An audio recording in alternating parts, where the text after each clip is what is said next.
Hai, aku lagi di Hembang dan aku lagi ada di Gedung Kesenian Anjungan Yembang.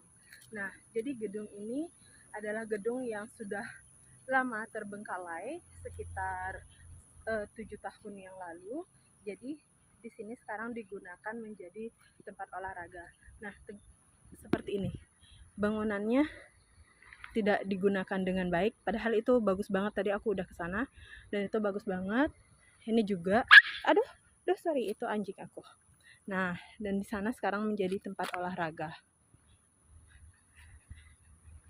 Tuh, aku nggak berani masuk, jadi bangunannya sudah lama tidak digunakan. Oke, ini adalah gedung kesenian Jembrana.